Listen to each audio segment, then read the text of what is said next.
So over the past couple of weeks, I have been reviewing and building and flying all of my standard Cinewhoops and all of my conventional FPV drones. And I felt like my DJI Avata has sort of been pushed to the side a little bit.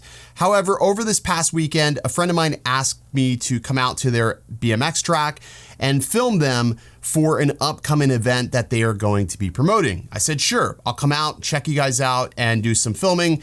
And after considering all the things that I could bring out there to use for filming, I decided to bring the Avata. And in this video, I want to talk about my favorite feature of the Avata that I don't think is talked about enough. Let's get started.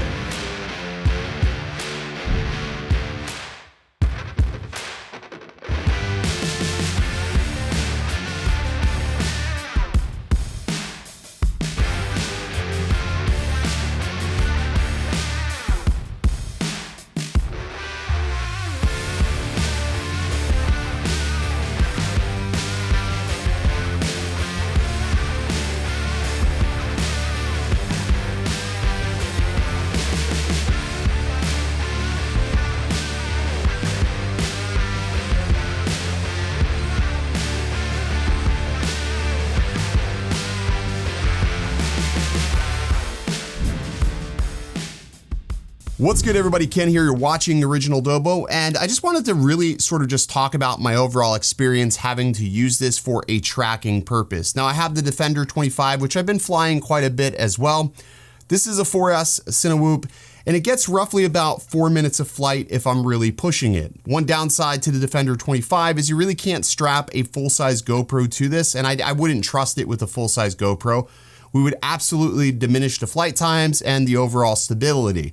However, this is a very nice, agile, capable drone. It's not the Avata, and there's no sense in ever comparing it to the Avata because this has one Starlight feature that no other FPV drone has unless if you're running iNav, which is position hold.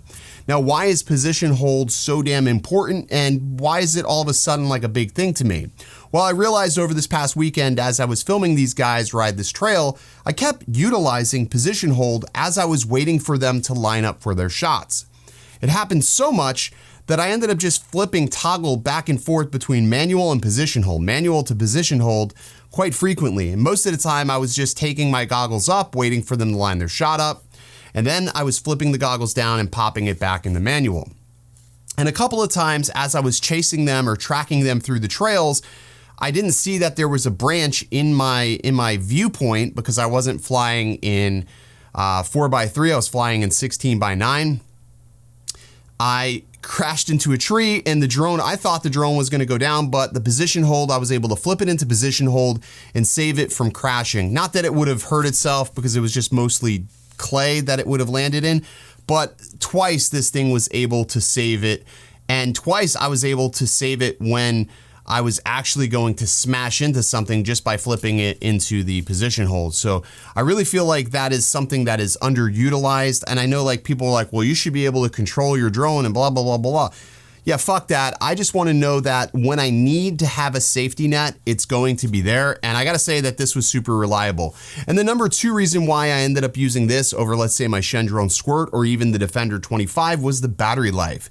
Even with the GoPro on top, a full-size Hero 11, I was getting roughly about 8.5, 9 minutes of continuous flight, which is still far superior to any of my FPV quads that I currently have. And again, the ability to sit there and hover and then just jump right back into the manual mode was absolutely awesome. And it was something that just made me realize that I need to utilize this more professionally. Now, you may be asking yourself why I opted to use the GoPro and not the 10-bit color internally on this. And to answer that question, it's simple. I have two DJI Avatas. One of the Avatas, I went ahead and updated to the latest version, which has the 10-bit color. And then I have this version, which doesn't have the modified motors. And I never updated to the latest version because I just didn't want to deal with all the crazy remote ID crap. Yes, I know that we have to be in compliance eventually, but it's not mandatory right now, and I didn't want to have to deal with that as I was trying to track people and have a phone plugged in. Although I did find myself keeping the phone plugged in because everybody wanted to see what I was seeing. So yeah, so I guess it worked out anyways. I still had my phone plugged in, but it wasn't that I needed it for remote ID. Anyways, I also like having the GoPro on here because it gives me added frame rate flexibility, and it also lets me fly in 60 frames per second or 120 frames per second so I can see everything, and I don't have to really worry about that 30 FPS stutter. Now, this video was exported out in 30 FPS, and all the footage that I shot was 30 FPS, 4K, 10-bit, and filmed in the flat color profile on the GoPro. And personally, I find that that works absolutely awesome.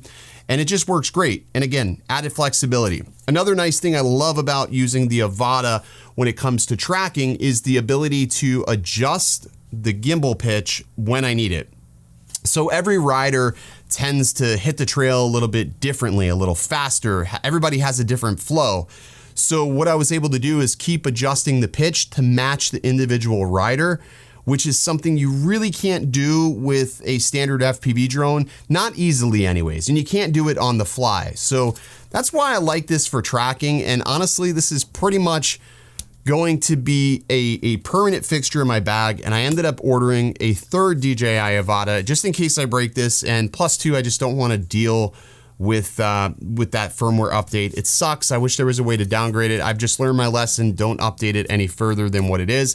I have not had any tumble with any of my quads, so for me, it's not even an issue. It's not even something I ever think about. But yeah, a lot of people are like, oh, it's so stupid, the mount of GoPro. It's really not. It's no different than anything else. And for me, it just works and it gets me badass footage like what you see here. All right, that's gonna do it for this video. If you enjoyed, or if you feel the same way about the Avata, if you think that this is probably one of the best Cinewhoops that you can use professionally, let me know down below. Or if you just think it's a piece of shit, let me know.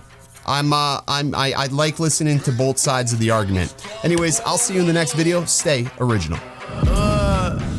I heard they checking for me, no one checking on me, so I had to go run up a check. I got the message on me, ain't no flexing on me, my attorney gon' call and collect. Blessings on blessings for me, my successes only made them envious, they got upset. I had to put all their egos in check. I want the money, the power.